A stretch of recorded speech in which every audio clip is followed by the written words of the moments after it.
have a lot of peers and 20 groups and dealer friends of mine. They've got 50, 60, 80 service bays. They're half full. Right now. Yeah. And these are dealers that a year ago were booked out 5 weeks, 7 weeks.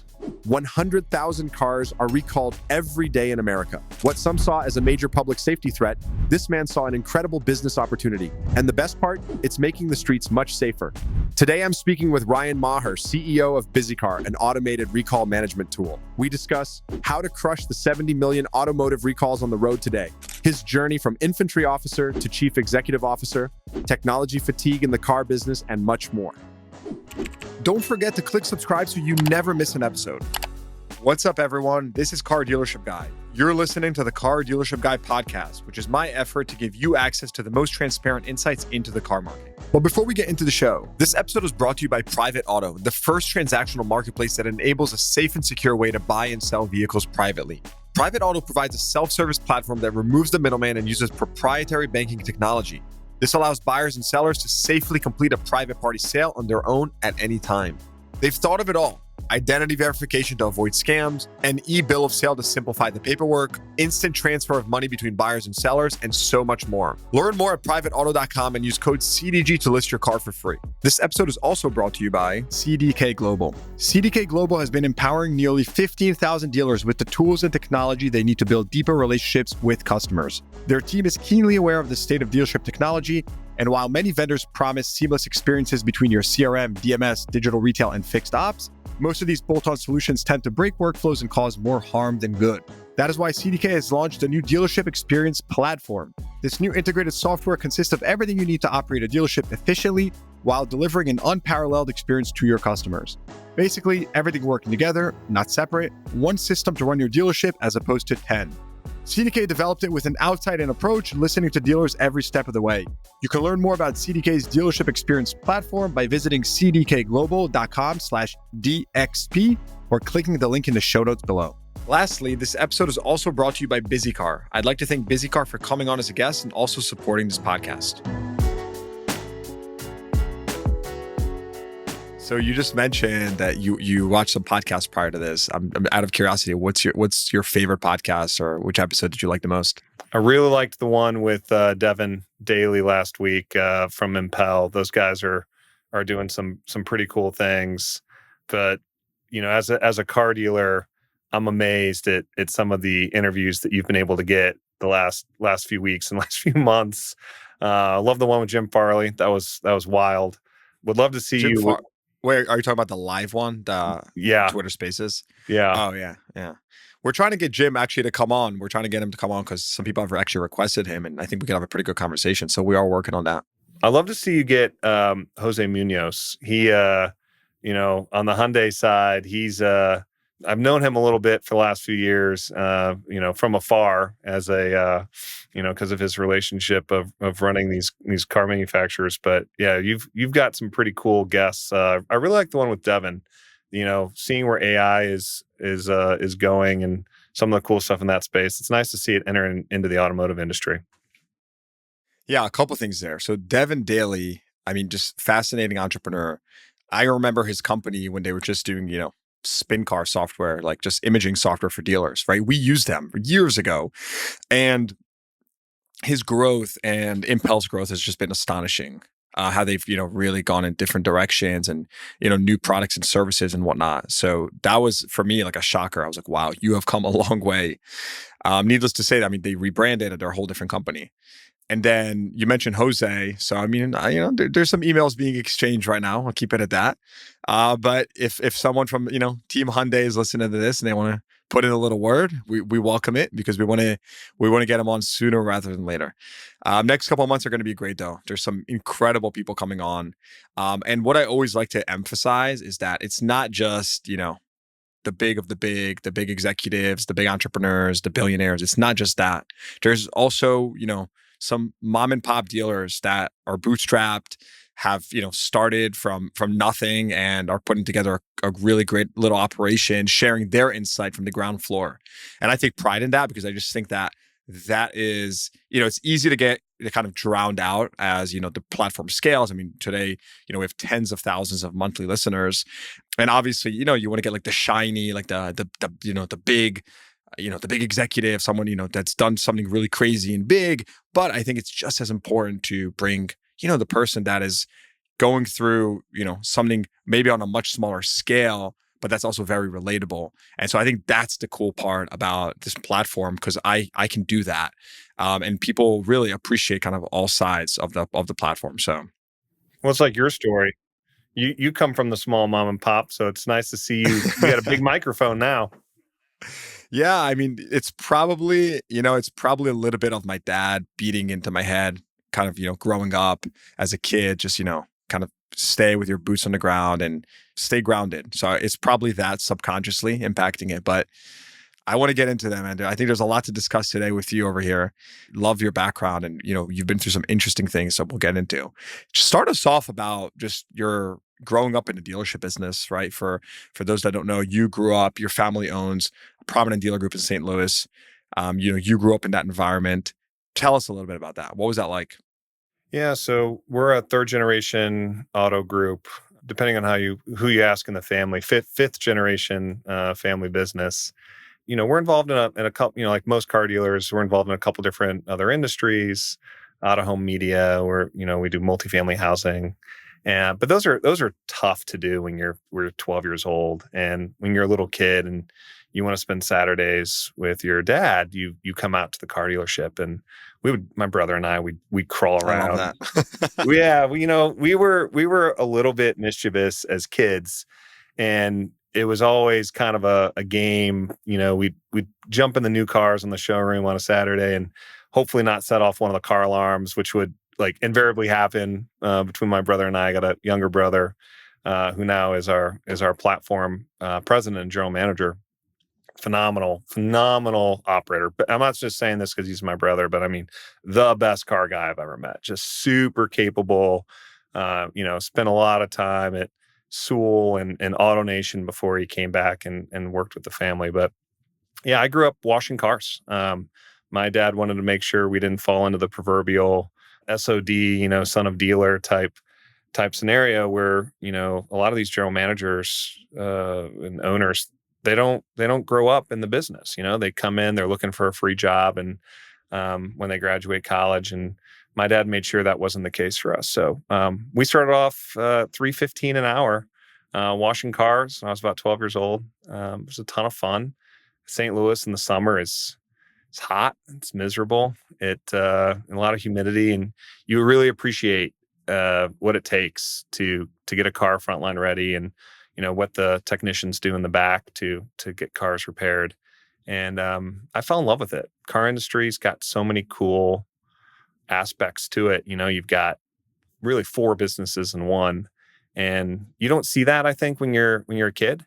And as you get older and you realize, all of the cool aspects of the car business, ways to make money, and also ways to impact the customer, it's amazing. Like I can't think of another industry that's like this. Went to school in New England, did that for a couple years, graduated, and then 9/11 had happened, and found myself going off into the military, which I think is pretty unique from the car dealership world. Yeah, tell us more about that. I mean, you're involved in a family business at this point, right? Your family has this, big dealer group, and suddenly you want to go to the military. Why? Right? What happened? Was it simply, the terrorist acts of 9/11, or what happened? What went off in your brain? Yeah, so I'm 38. So when I was on 9/11, I was a sophomore in high school. I mean, pretty impactful, horrible thing that happened during my formative years, and it really changed my outlook on a lot of things. I think we had 15 rooftops, 16 rooftops when I was a kid between my dad and my uncle. Mix of luxury brands, super luxury like Aston Martin and Jag, and then mainline brands like Nissan, Hyundai, VW. Actually, funny enough, my grandfather who served in World War II was got back after the war and got into business with another great St. Louisan, and between the two of them, they were responsible for the Volkswagen distributorship for the Midwest, and really great way for my grandfather to get started, and that led to him, purchasing his first, car dealership, and eventually really growing it. And my uncle and my dad they were great operators. My dad's still involved. My uncle not involved in the car business anymore, but it was a great place for them to kind of learn in the late 70s and early 80s.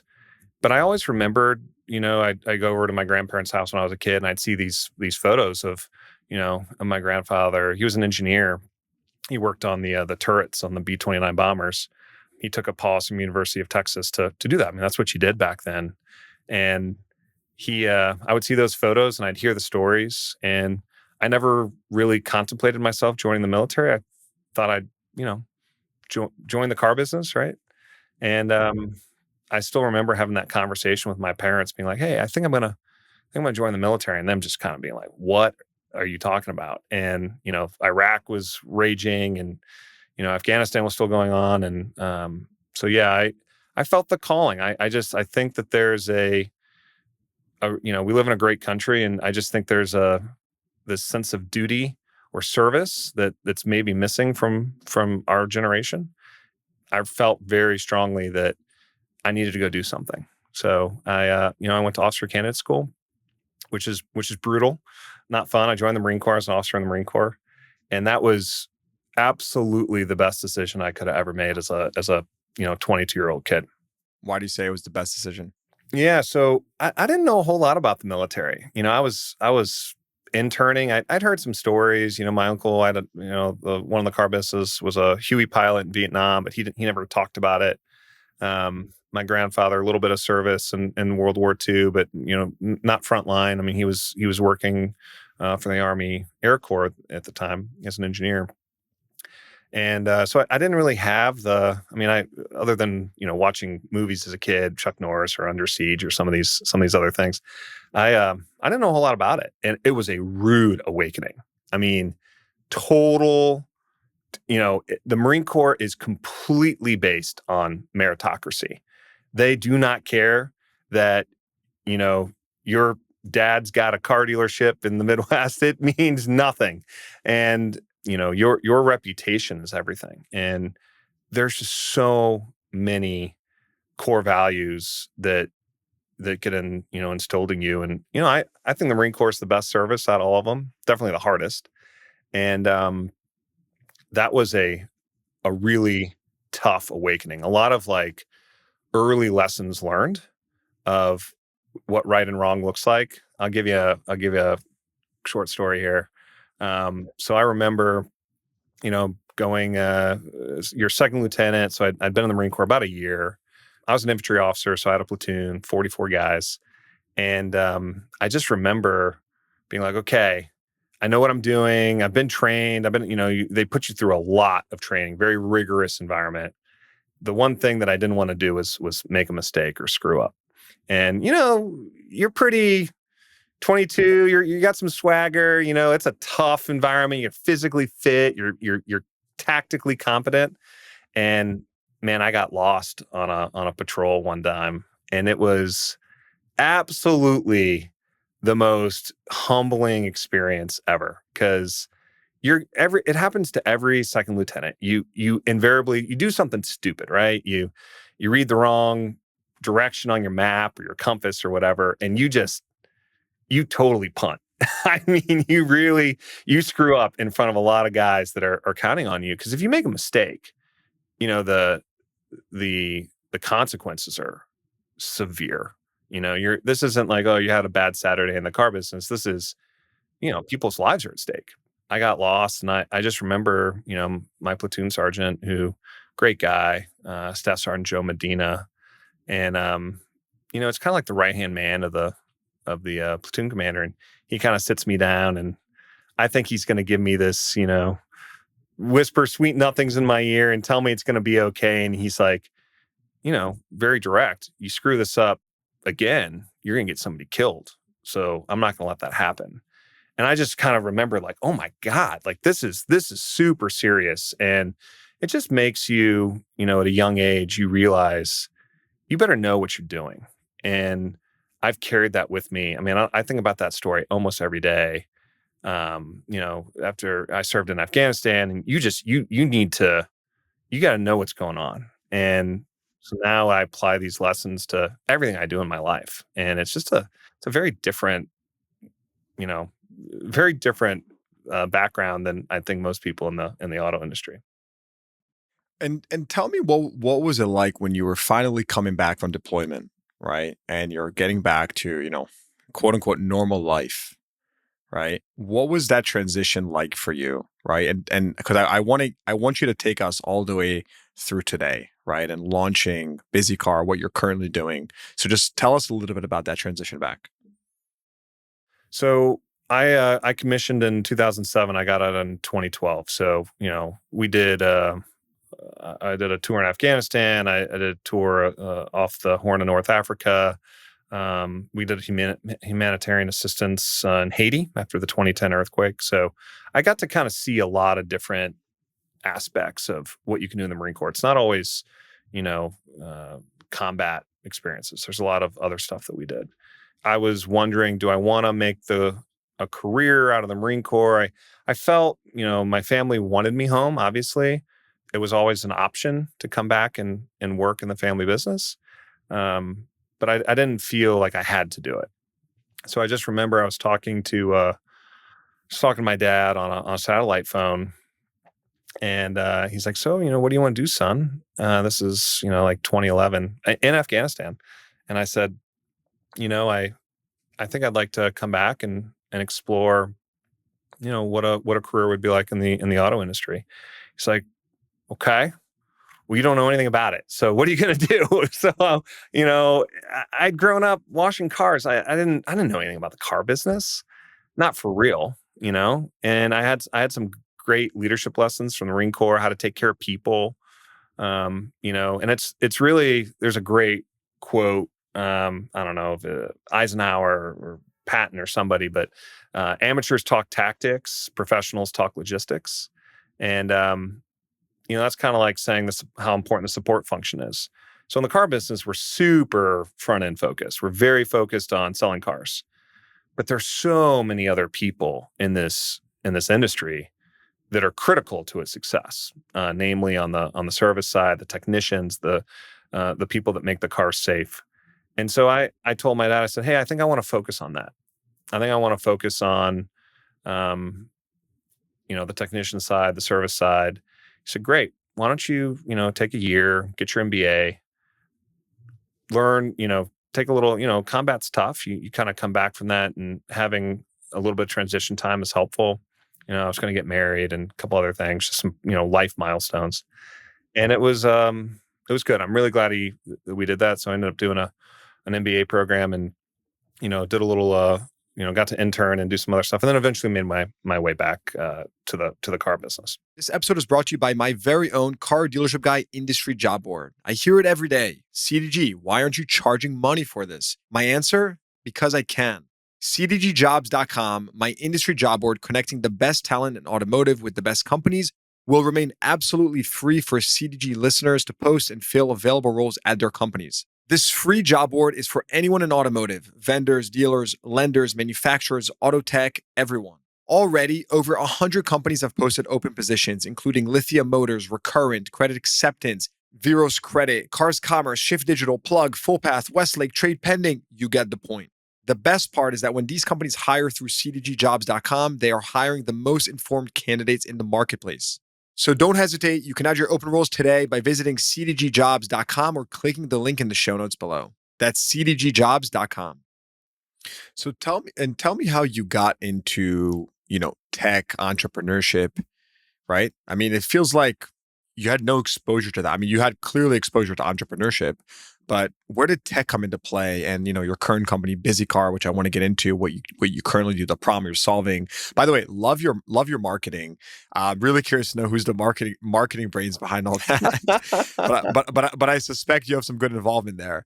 But anyway, so like, what brought you into tech entrepreneurship? Why did you launch BizzyCar? Yeah. So one of the lessons learned in the Marine Corps is, it's not all going out and patrolling through the mud flats of Afghanistan, right? 90% of your job as an officer, believe it or not, is solving fairly bureaucratic problems. So how do I feed my Marines? How do I get them promoted? And, they got problems back home. How do I help them with their family? So you're spending a lot of time really as a leader solving problems, and you're in a giant, believe it or not, bureaucracy. There's 200,000 Marines, and then there's this like millions of people that are in the Department of Defense. So I found myself, kind of taking this like infantry officer mindset to like solve problems. And I would solve one problem, I'd solve another problem. And it's about, breaking through barriers and solving problems on a daily basis. And so when I got back from the Marine Corps, and, fast forward a couple years, my brother and I were sitting in a conference room on Saturday, and we got this email from a car manufacturer. I think I'll leave it nameless on who it was. We got this email saying, hey, you've got 42 customers that are in your primary market area. Every car dealer has like a defined area throughout the US. And they said, you have these 42 recalls. You got to go fix them. And it was just a tough email to get on Saturday. My brother and I just bought lunch for everybody. We're sitting in one of our conference rooms, and he's like, yeah, it's a huge pain point. My brother is like Mr. Car Dealer. He fits the mold to a T. He's got the shoes and the fancy watch, and he's a phenomenal salesman, great leader, great GM.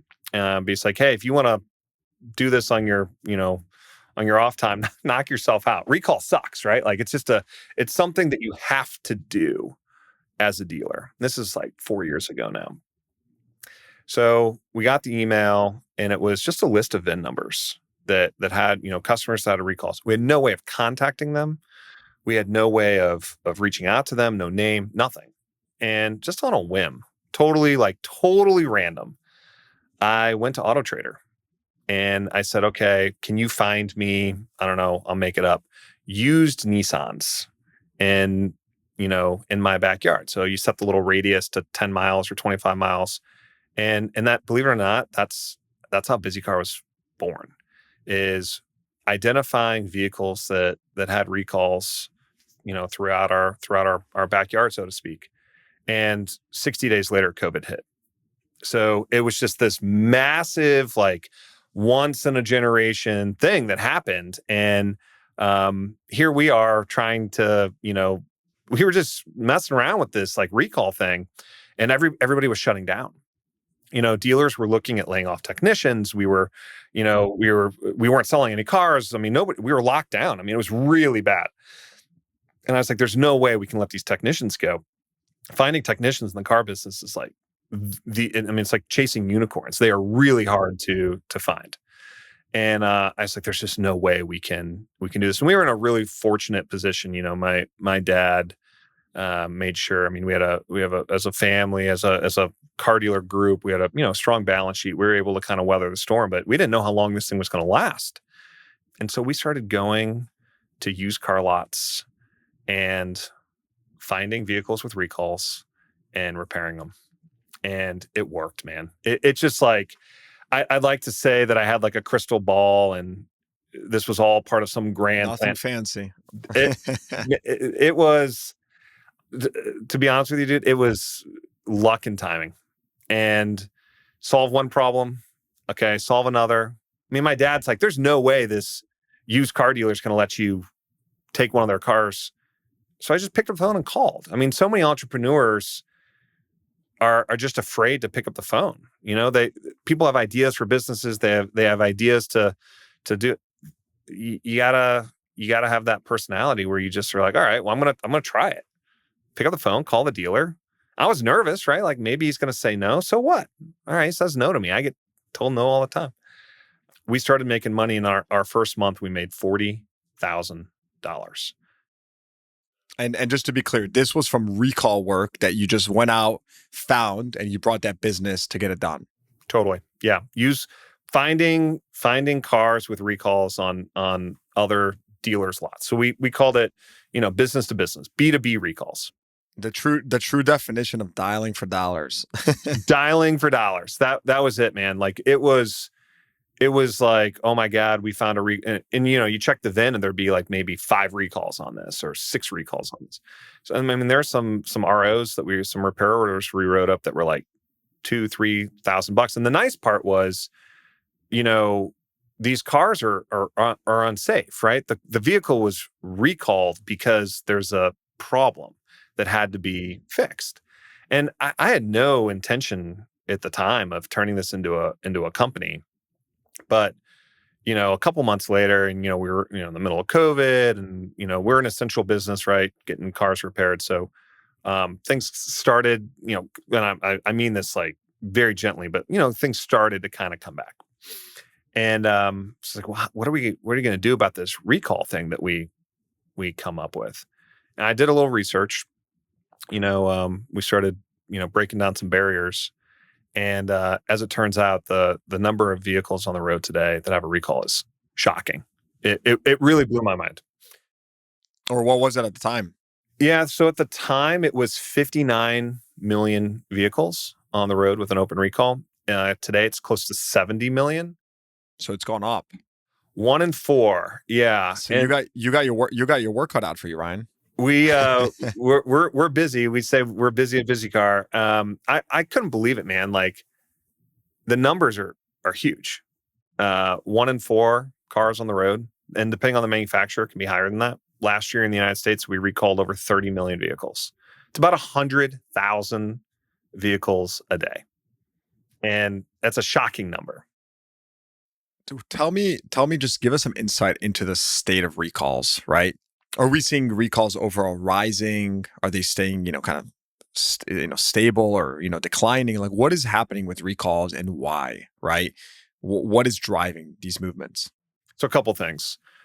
One is we're getting better at diagnosing and testing faster on recalls. So, it's kind of like the correlation causation issue. So if you test more, you're going to get more positive results. So we're better. That's part of it. But really, the bigger issue is these cars are just way more complicated.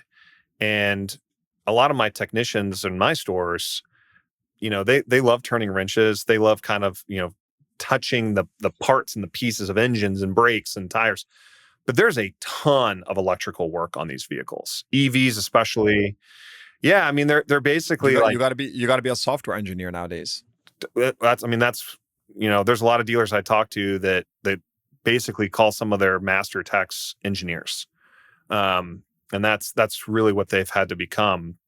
And I do wish, just broadly speaking to our industry, I wish we would spend more time about how we craft the message around our technicians. They are engineers. If they were in another industry like HVAC or something, we would call them an engineer. So I think that's part of the reason why we have a tech shortage is just the way we treat our people. We could do better, but recalls are getting worse, not better, depending on how you want to look at it. There's just more cars on the road. Part of it's we're getting better at quality control, but a lot of the reason is the cars are just more complicated. And, people want to drive safe cars. I don't blame them. I want my wife and with my kids to be in the safest car possible. So, cars today, getting recall rates are really high. And as we, the SAR count starts to, the total number of cars sold every year starts going back to normalizing, I think you're going to see the recalls go up as well.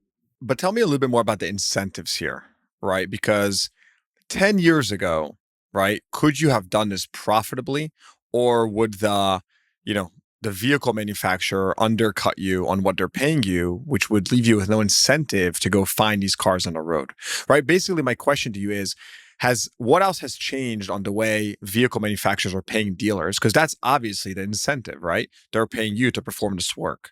So what is that like today? And are there manufacturers where you have more of an incentive to go find their recalls because you might get paid more or a premium? Yeah. So, and I know, you have a huge audience. So maybe recalls 101, right? So car manufacturers are required by federal law to send out a recall notice when they identify an issue that could be unsafe to their customer. It's totally free. It is 100% free for the consumer. So if you get a recall notice in the mail from your car manufacturer, it is 100% free to get that repaired. And it's actually free for the dealer as well. The dealer's getting paid from the car manufacturer to get that repaired. That's how this works. Now, on the dealer side, it's good margin. It's about 70% gross margin, which sounds like a lot, and it is. But it's still not as good as kind of main shop work, other service type work.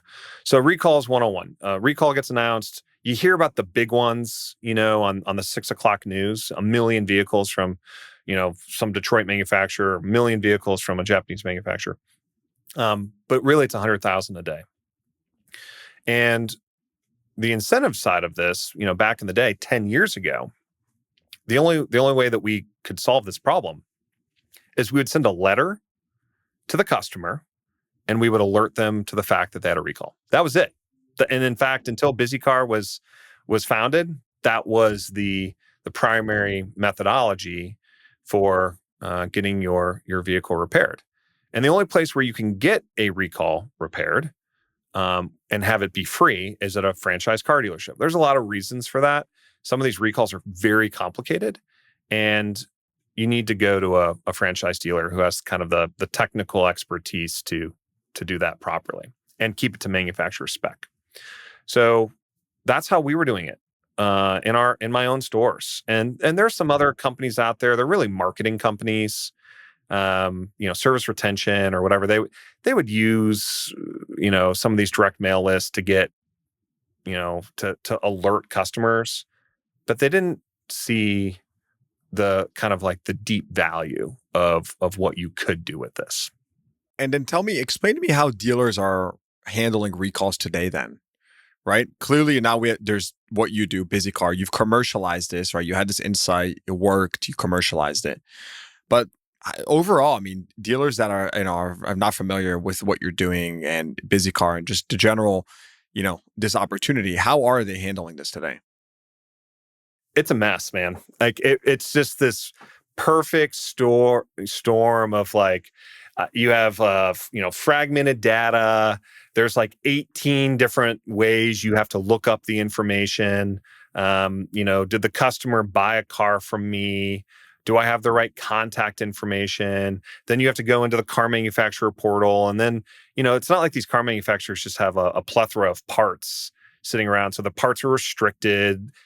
It's super complicated. And, this goes back to, Marine Corps. For me, solve one problem and solve another problem and then simplify it. Just make it one easy. Step at a time. Totally. And, you eat the elephant one bite at a time, and you've just got to find a way to make this easier. And one of the things I kind of pride myself on in my stores is, making the complicated simple, right? Because that's what you do in the Marine Corps. We have to take extremely complex, like machine gunnery or mortar employment. Like that is some complicated stuff. I mean, you're basically doing like trigonometry under fire, and you have to get it right. So what do we do in the Marine Corps? We distill it down to 2 GM, second graders mindset, right? Like we get it. And I hope, I mean that endearingly. Like of course, I'm a college graduate, and if I was, cold, wet, tired, and getting shot at, I need to keep things simple so that I can react accordingly. So we kind of have that culture at BizzyCar. We have taken this super complicated, fragmented, disjointed process, and we've kind of stitched it all together to this elegant, simple, easy to use tool. And I told my brother, I said this I was like, hey, when I do this has to be a product that nobody logs into. This has to be, we have like 39 vendors that we work with. So it's a lot. It's a lot to manage. It's a lot to log into. I don't need another vendor. What I need is a tool that is going to simplify my life. And so my brother Kevin and he's like, okay, all right. He's like, I would buy that. He goes, you just need to get the car to show up. Right. Like and he's tough. I, He's tough on vendors. I want to meet your brother. This is good. I'm starting to, He's hearing all pretty these stories. awesome. Kevin's magnetic. He's a great poker player. He's like the ultimate. When was the last time you beat him up?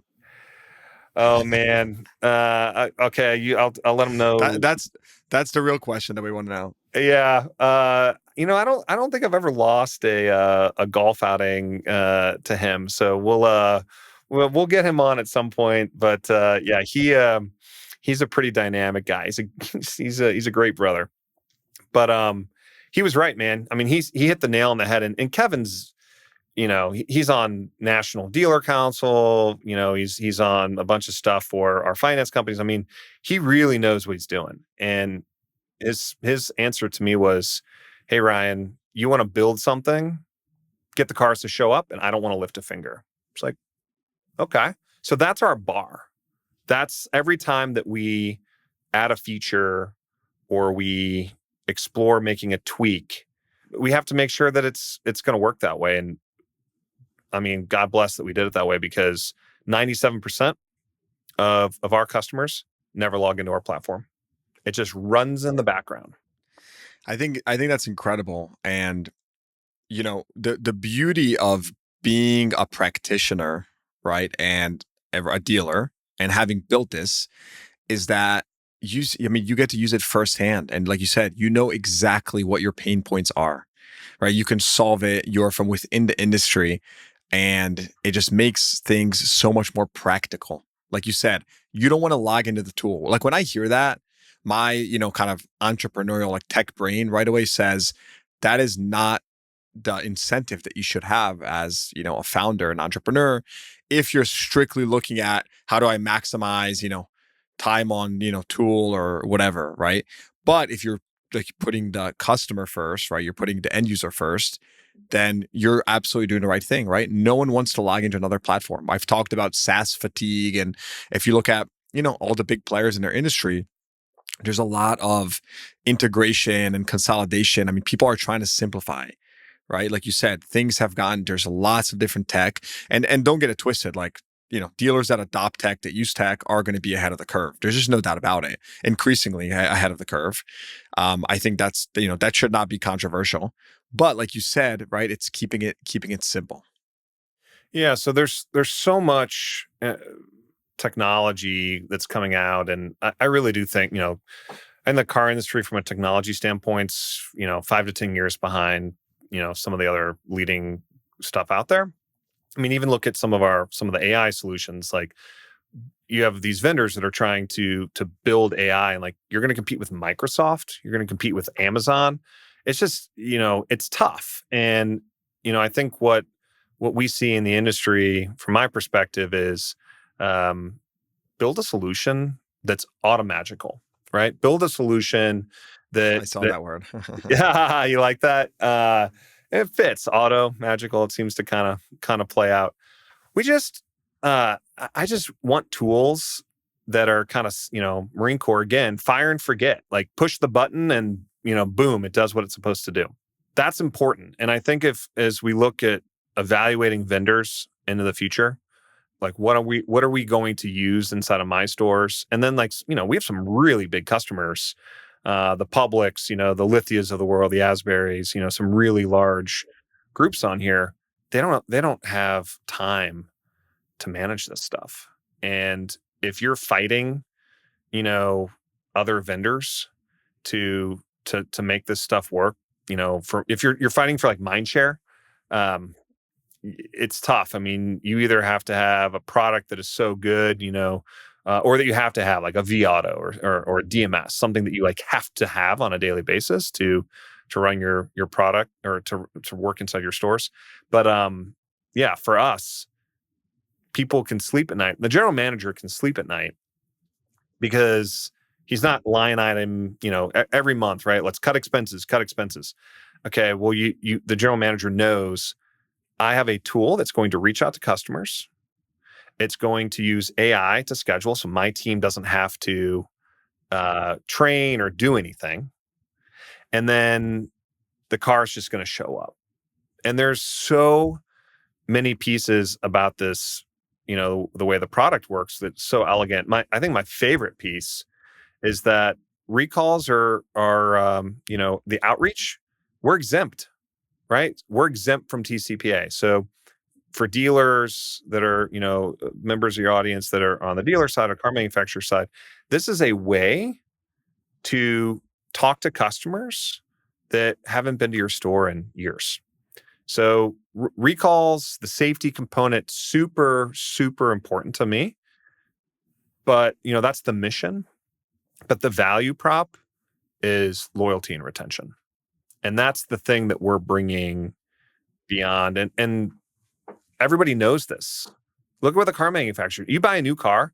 If you go out there and buy a Volvo, you go out there and buy a Ford, you're getting 3 years of maintenance. And it's not because the car manufacturers, want to give you free oil changes. What they want to do is build. Come back, baby. 100%. Like, get that, you got to exercise that muscle. And if you're coming back to the store twice a year for 3 years, you're building a relationship. You're getting to know the people. You know the process. And then what are you doing? You're kicking some tires. You're looking at the brand. You're looking at the new stuff that's coming out. And you're gonna, there's a direct correlation between service retention and what happens on brand loyalty and buying that car.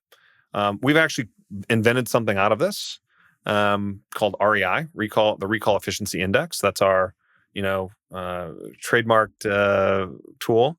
And there's a direct correlation on REI and dealers that are good at increasing their REI and what their service loyalty and retention is and CSI. So we've been able to really get this out in front of dealers, and we ask them all the time, like, do you know what your REI is? They're like, what is that? They've never heard about it before. If you ask Dale Pollock 15 years ago, when he would go into dealers and he'd say, hey, what's your inventory turn? And dealers would be like, what's an inventory turn? Now it's like synonymous, right? Like with the industry. So the analogy is if V Auto is I love distilling things down to like 5-word answers. So V Auto is an inventory turn product, right? BizzyCar's automated recall management. And what we're going to do is we're going to increase your REI score. So we take a look at all of your recalls in your backyard, and we have the best data in the world. We are the only vendor in the space that is directly integrated with the car manufacturer. So we have real-time recall updates, real-time recall updates from the OEMs. And then what we're doing, I gotta say, man, and I don't mean to cut you off, but I love your clarity. I love your clarity of thought, right? Like the distilling down. I was looking the other day how many times I've tweeted, right? Like posted on Twitter and LinkedIn and all that in the last, year and a half, 2 years, 18,000 times.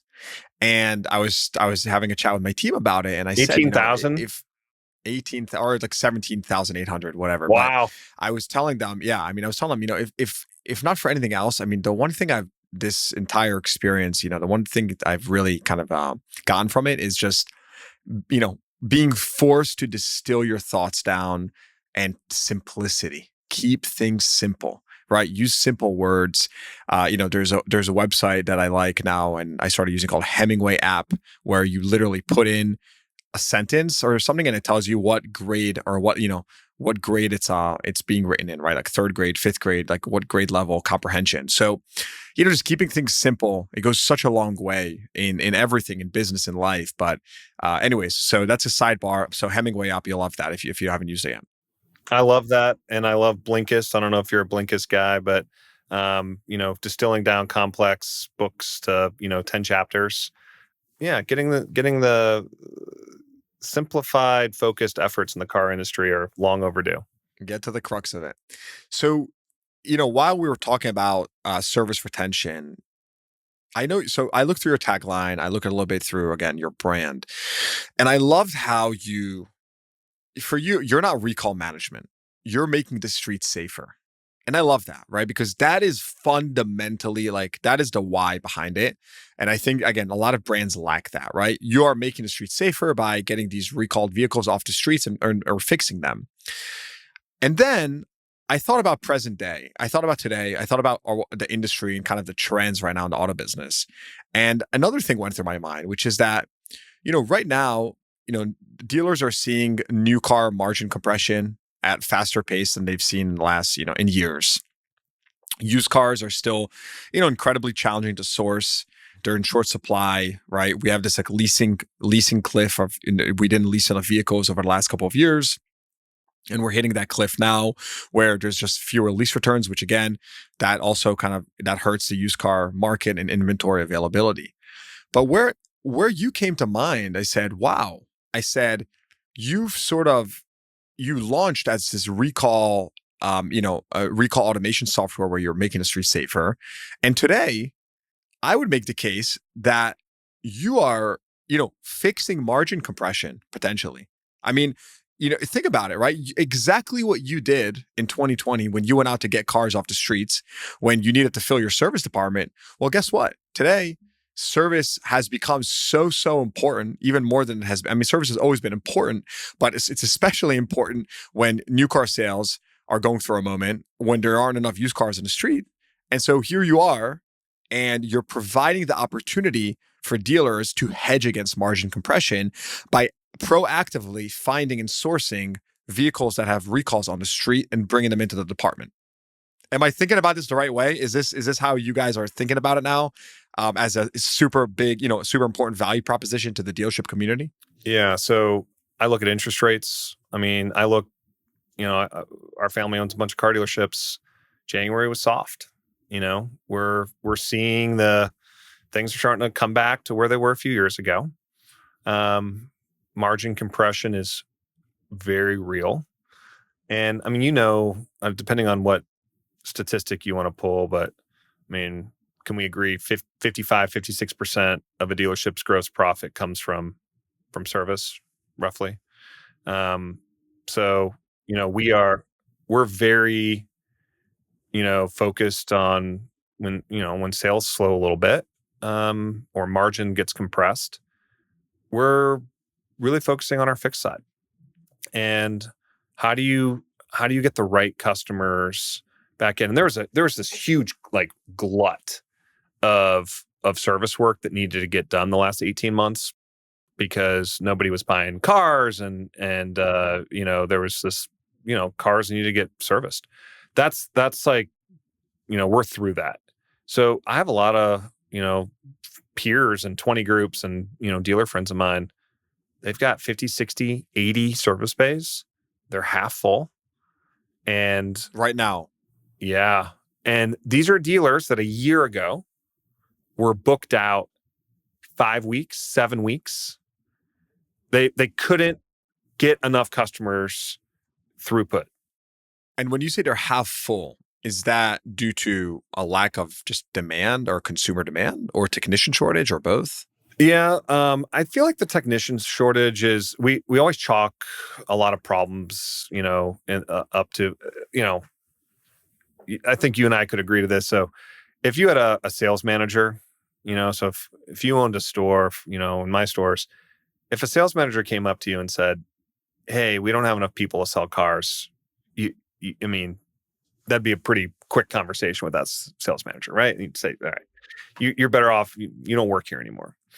But when we say, "Hey, we don't have enough technicians," we just kind of let it happen. And if I hope this isn't hubris, but like we don't have a technician issue in our source because we focus on it and we pay people, the right way. People are incentivized. Every single salesperson, that is on the variable side is incentive-based comp. I mean, that's literally why you sell cars, right? Because you work your pay plan. Like the fact that we don't have, pay plans or incentive structures for advisors, technicians, service managers, and like career track and career progression, that's tough. And so, you talk about where the industry is going. Why are these bays short? Well, some of it is, am I focusing on that as a general manager? Am I focusing on the technicians? Am I focusing on the people? One of my favorite sayings from the Marine Corps is mission first, Marines always. I love that, right? Like if we apply that to the car industry, I need to sell cars, but I also have to take care of my people. And these two things they're not like opposing forces. In fact, they're just two different things that we have to pay attention to. So if we're short work in a lot of our stores, how do you where are the customers going? Where they're going to the third parties, right? They're going to Jiffy Lube and Valvoline and some of these convenience-based places, and they're going there because it's not more cost efficient. Getting an oil change at Jiffy, national average for Quick Lube, 20% higher than a franchise dealer, 20%. So they go there because it's convenient, it's efficient, it's simple, and we're losing these customers in the franchise dealer world, and it's tough to get them back. Recalls is a way to get them back, right? You can hook the customer back, kind of create that boomerang, if you will. But we've got to make sure that we're giving consumers other tools. So we're very, at BizzyCar and in my stores, we're really looking at things like mobile service, like how is that part of the equation? How is service delivery and pickup part of the equation? Like, if somebody offered you the ability to repair your vehicle in your driveway versus driving 15 minutes to the car dealership and waiting here for 2 hours, what are you going to say? You're gonna sit in your driveway, right? Like you're gonna make it easy at home. So, and I think there's a lot of technicians that would love that job. They don't want to work in a shop. Really interesting, because I've actually taken the opposite stance. I've thought that it's tech just wants to be a tech. They don't want to be driving around providing customer service. Yeah, I think it depends on the tech. And where I'm seeing this is, our family owns a bunch of HVAC companies, car dealers, right? We're involved in a bunch of different stuff. And the right play here is those HVAC technicians absolutely know how to diagnose a problem, do a menu presentation, right? They got to explain it to me in my home. And, in some instances, provide additional value. So, hey, we came out here to do some seasonal work, but you need a filter change. Well, what's that sound like in the car industry? I came out here to do an oil change. How about a set of wiper blades or whatever? So while I'm with you that the average car technician does not want to be driving around or doing, customer menu presentations, there's an opportunity, I think, for either recruiting new people into this industry, which I think has an immediate impact on the technician shortage. And I also think there's an opportunity to create new value. And I'm kind of worried, man, like what's going to happen in 5 or 10 years when EVs are all the rage? Like there's no $34.95 oil change. What am I going to do to get that customer? Like what's going to be that loss leader in 5 years? And if you don't have like an exemplary service opportunity for your consumers, then you're going to be stuck. Recalls is part of that equation, express service, stuff like that. So I'm with you. I think putting technicians, trying to convert a technician out of your shop onto the road, that's a mistake. Huge mistake. And it won't work. We've tried it. Where I think you have great opportunity is bringing new people into this industry that have not been here before. With no predispositions and just kind of starting from scratch. No bad habits. And, service managers, I'd say, and I don't want to make like a, absolute statement here, but I would say most service managers, they're in that role because they were probably the best technician in the shop. And so we promoted them.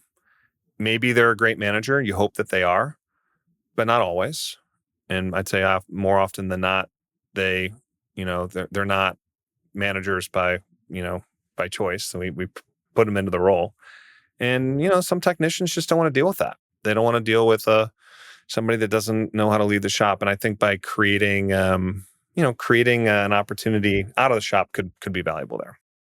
I want to get a little bit of sense of your scale, right? We also have, a lot of entrepreneurs that listen to this podcast and founders and just people in the industry that are looking to, do things differently and kind of push the envelope. So just tell us a bit more about the nitty gritty of the business, your scale, how you've been funding it, how you got it off the ground. Kind of give us the lay of the land there. Yeah, being an entrepreneur is not for the faint of heart, especially in the auto tech space. I really think that there's a huge opportunity in our industry the next few years to bring some tremendous change, like game changing trajectory type stuff. I think there's a lot of pain points on the variable side, on the fixed side, on the finance side that car dealers they know how to solve. The barrier to entry for to be a technology entrepreneur is a lot lower than it was even 5 or 10 years ago. And there's some amazing technology out there, AI, RPA, robotic process automation. There's some really cool stuff. So if you're a car dealer and you have a pain point, which is what we had, right? We had a pain point around recalls, and I wanted to solve it. And I think there's a great opportunity to bring about that change. So how did we kind of do it? It was really tough at the beginning. Finding, somebody like a developer or software engineer, that was the hardest part because I had no idea how to do that. And once we found that right person through a lot of like networking and talking, it was really me and him for the first year, building out kind of an MVP of the product. What could this look like? And then we started getting some early traction. I sold it to some of my dealer friends, and we were trying to find the right price point. Then you have to have DMS integration. That's really kind of the first major inflection point as an automotive technology entrepreneur. Until you have DMS integration, you're really like, what are you? You're kind of it's a good idea. The Holy Grail. You got to have that first. So once we did that, we went to all the majors. We went to, all the service scheduling tools. Things really started to pick up. And, our company now is a little over 50 people. We signed up 700 dealers last year alone. Yeah, we're super excited about the growth, man. A lot of signups last year. We'll probably do twice that this year. We don't spend any money on marketing or advertising. It's all pure word of mouth at this point. And it's just through, building product market fit, like identifying a pain point that dealers have, a real pain point, and then like giving them a solution to solve for it. And, I wanted to have a price point that was obtainable for pretty much every franchise dealer out there. So we've done that accordingly. And we got some funding along the way. So we're, Series A backed institutional venture capital. That was a harrowing journey at the time, but I'm really glad that we did that. It's put a really good board. We've got a good board of people that advise me and the rest of the company, and our goal is to be in 10 or 12,000 dealerships. This is a pain point. This is a problem that every car dealer in America has to solve. And candidly, we're expanding to Canada and or have expanded to Canada. And we have some major launches coming up there in the next few weeks, which we're excited about. So the growth and the scale is really ramped in the last 12 months. Well, I'm very, very pumped for you. I feel like you're operating at a very opportune time. So there's definitely a need for something like this, especially with all the craziness around just dealership profitability. Really, really excited to continue, following your growth and, what you're going to be up to. I want to thank you for coming on. It's been awesome. If anyone wants to learn more about BizzyCar, I'm on the website right now, BizzyCar.com. You can check it out there. We'll also throw the link in the show notes. If anyone wants to get in touch with you, what's your email? Yeah. So hello@BizzyCar.com is the easiest. And we got a bunch of contact info. We make it pretty easy to get hold of us. So we're everywhere: LinkedIn, Facebook, and our website. Love it. Ryan, appreciate it. Any parting words for our guests? I just want to say it's good to see you. The big reveal the last few weeks has been super exciting, and much appreciation for having us on, and wish you continued success. And looking forward to the Jose interview. Let's go, baby. We'll make that happen. All right. Hope you enjoyed that episode. Please give the podcast a rating, consider subscribing to the show, and check the show notes for links to what we talked about. Thanks for tuning in. I'll see you guys next time.